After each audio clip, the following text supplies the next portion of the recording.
আজকে যে রেসিপিটা করব এই দেখো ছোলা কচু এখানে কেটেও নিয়েছি থালার মধ্যে, আর আলুও ছোট ছোট করে কেটে নিয়েছি। আজকে ছোলা কচু আলু দিয়ে কষা কষা তরকারি করব। হ্যালো ফ্রেন্ডস, আমি তনুশ্রী। আমার রান্নাঘরে প্রতিদিনের মতন আবার একটা রেসিপি নিয়ে হাজির হয়ে গেছি। আমার রেসিপিটা দেখার জন্য সবাইকে জানাই স্বাগত। আমার রেসিপিটা দেখে যদি ভালো লেগে থাকে তাহলে একটা প্রতিদিনের মতন ভালোবেসে একটা লাইক শেয়ার সাবস্ক্রাইব করে দেবেন। আর আপনারা কেমন আছেন? আশা করি আপনারা ভালোই আছেন।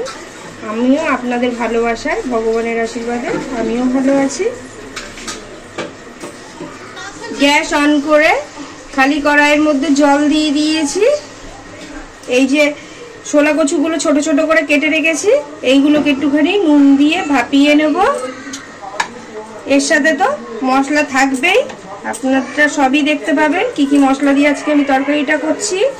জলের মধ্যে দিয়ে দিলাম পরিমাণ মতন নুন, জলেই তারপর কচুগুলো দিয়ে দেবো। নুন দিয়ে দিয়েছি জলটার মধ্যে, জলটা ফুটতে শুরু করছে। আমি এবার ছোলা কচুগুলো দিয়ে দেবো জলের মধ্যে।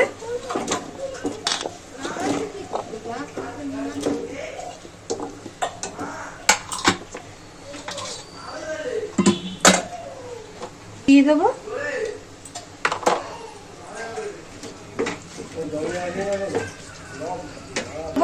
কিছুক্ষণের জন্য ঢেকে দেবো, তাহলে কচুটা ভালো মতো সেদ্ধ হয়ে যাবে, তাড়াতাড়ি হয়ে যাবে।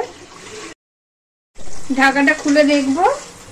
দেখুন জল আমি অল্পই দিয়েছিলাম, কচুগুলো মোটামুটি সেদ্ধই হয়ে গেছে, আর সেদ্ধ করবো না। এবার আমি যেটুকানি জল আছে জলটাকে ঝরিয়ে খালি কড়াই বসিয়ে দিয়েছি। কড়াইতে দিয়ে দেবো সরষের তেল। তেলটা গরম হওয়ার জন্য একটু সময় নেব। তেল গরম হয়ে গেছে। আগে থেকে যে ছোট ছোট করে আলু কেটে রেখেছিলাম কচুর মতনই, আলুগুলোকে ভেজে নেব।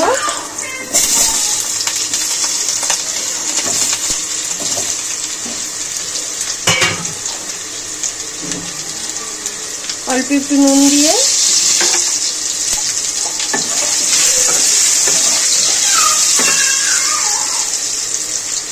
একটু হলুদ দেব।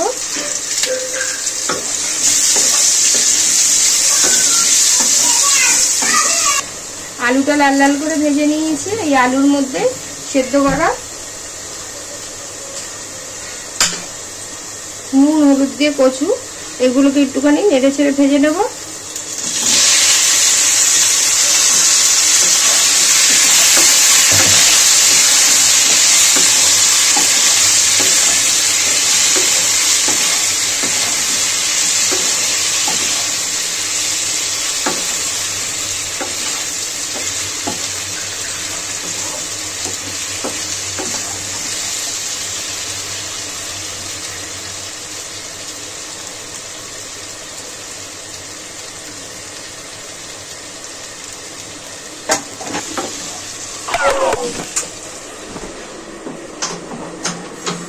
আলুর সাথে কচুগুলো আমি এবার তুলে নেব।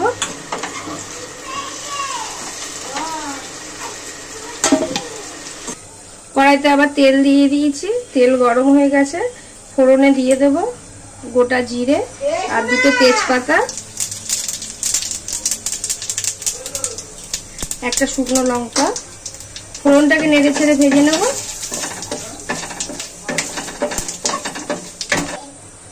নেড়ে ছেড়ে ভাজা হয়ে গেছে ফোড়নটা।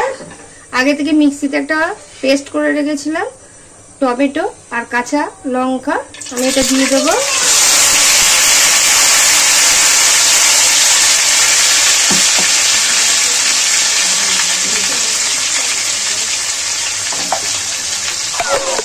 অল্প একটু নুন দিয়ে দেবো। টমেটোটাকে নেড়ে ছেড়ে ভালো করে ভেজে নেবো, টমেটো আর কাঁচা লঙ্কাটা, যাতে কাঁচা গন্ধটা না থাকে। মিক্সির মধ্যে দেখো চাল মগজ নিয়ে নিয়েছি, কটা কাজু বাদাম, আর দিয়ে দেবো টক দই দিয়ে মিক্সিতে ভালো করে নেব। টমেটোটা আর কাঁচা লঙ্কাটা ভালো করেই ভাজা হয়ে গেছে, কাঁচা গন্ধ চলে গেছে। আমি বাটিতে একটা মশলা আগে থেকে জল দিয়ে ভিজিয়ে রেখেছিলাম, পুরো গুঁড়ো মশলাই এটা, কাশ্মীরি লঙ্কার গুঁড়ো, জিরের গুঁড়ো, ধনের গুঁড়ো আর আছে হলুদ। মশলাটা দিয়ে দেবো। মশলাটাকে ভালো করে কষিয়ে নেব।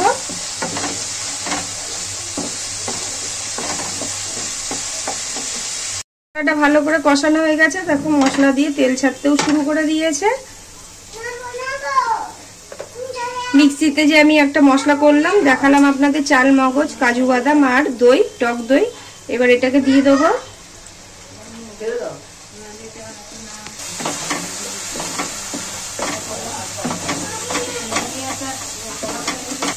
মশলা দেওয়া জলও দেবো একটুখানি। এবার ভালো করে কষিয়ে নেব। মশলা ভালো করে কষানো হয়ে গেছে। মশলা দেখো কি সুন্দর কালারটাও হয়েছে। মশলা দিয়ে তেল ছাড়তেও শুরু করে দিয়েছে। আগে থেকে যে আলু আর কচু, শোলা কচুটাকে ভেজে রেখেছি, এটাকে দিয়ে দেবো। দিয়ে একটুখানি নেড়ে ঝেড়ে কষিয়ে নেব।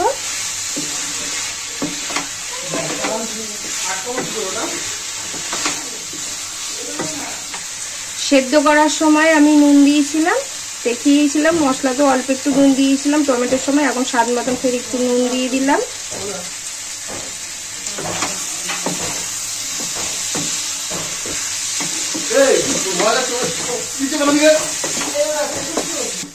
মশলা দিয়ে ভালো করে কষানো হয়ে গেছে। এবার আমি পরিমাণ মতন জল দিয়ে দেবো।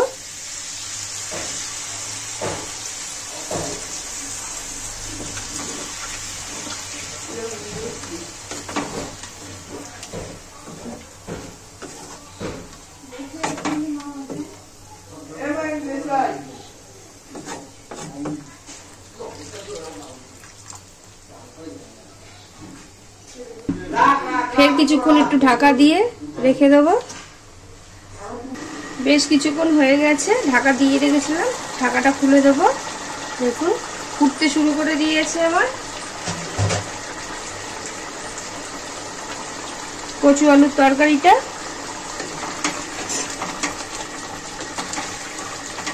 ব্যাস হয়েই এসছে প্রায়। আমি নামানোর আগে স্বাদ মতন আবার একটুখানি নুন দিয়ে দেবো।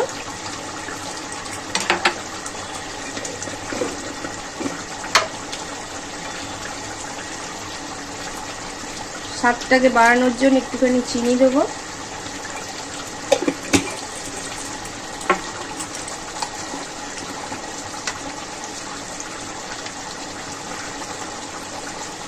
গোলমরিচের গুঁড়ো দিয়ে দেবো।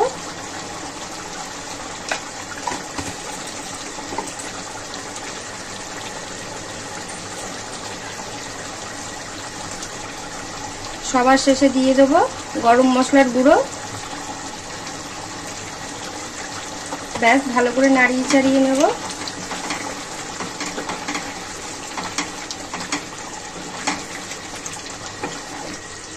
ব্যাস নাড়াচাড়া দিয়ে মিশিয়ে নিয়েছি। এবার আমি নামিয়ে দেবো। যেইটুকানি ঝোল আছে, কচু তো পুরোই টেনে নেবে একদম, তাই এরকমই অবস্থায় আমি এটাকে নামিয়ে দেবো।